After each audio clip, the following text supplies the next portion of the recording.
Walking stance, low section, outer forearm block. So we're going to do this in a few stages. We'll start off quite basic, and with the way that we're going to do it to start off with is not going to be correct as per the final result, but it helps establish a few basic rules for the block that will help us moving forward, and then we can tweak it to make it right.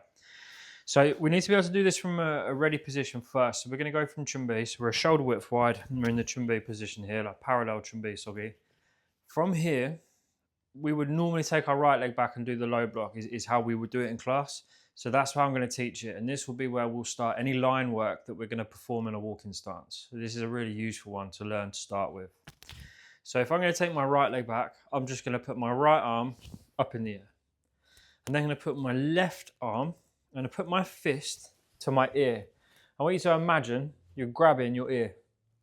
From there now, take your right leg back into your walking stance. The hand that's up in the air, we're going to bring it to the hip. And the one that's on our ear, we're going to pretend we're pulling our ear off and we're going to pull it towards our knee. So these are all the individual parts. Now we need to put them together into a movement. So we're going to go arm up, hand to the ear, step back. Let's do the arms at the same time now. So this one is going to go to the hip. One on the ear is going to go towards the knee. One. Now we'll try and do the arms and the legs at the same time. Hand up in the air, hand to the ear, step back and block. So once we get the hang of that, we can start to do it as a complete movement. One. Now, the reason we go to the ear, the reason I teach it by going to the ear is firstly because if I tell people to pretend they're grabbing their ear, it turns the wrist the right way around so that we end up with rotation on the block. It also helps us to get the hand to the inside of the reaction arm. So with the reaction arm up here, if we go to the ear, we can't do it if we go to the outside. So when we're first learning it, this is a really useful way to do it. Now that is incorrect if we're looking much further down the line. So now we need to tweak it. So now what we'll do, still bring the right arm up, but instead of going to the ear now, let's just slide it down to the forearm. So we're going to go up, forearm, block. And then as we get more fluid with it, we can add to it again and we can do all of that together.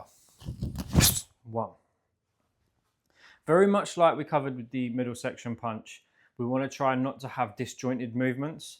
But when we're learning a skill, it's much easier to do it with disjointed movements and then make it more continuous and fluid as we learn it.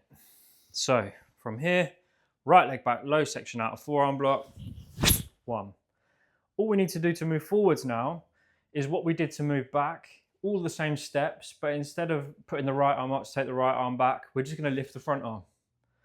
Then it's the same. Lift the front arm, hand to the inside, step forwards and block.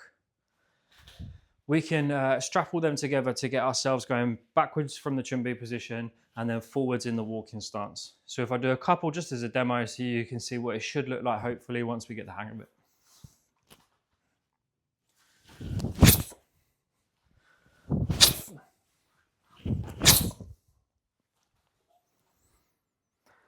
So final little things to talk about is the final position of the movements. So reaction arms tucked back as it is with most of the movements or all of the movements you're going to learn as a white belt. When I was taught this when I was younger, I found a useful drill was a hand span away from the knee.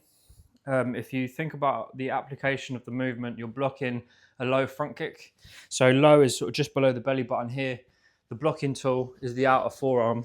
So we want the outer forearm to pass the middle here. So if we've done a block like this, we're still getting kicked. Equally, if I do a block like this, I'm still getting kicked. We need to picture the attack coming towards us, and we're going to block this way here. So that video should get you 90% of the way there. Learn it, take that to your coach, and then your coach can make any final adjustments or any corrections that need to happen for it to be a final movement.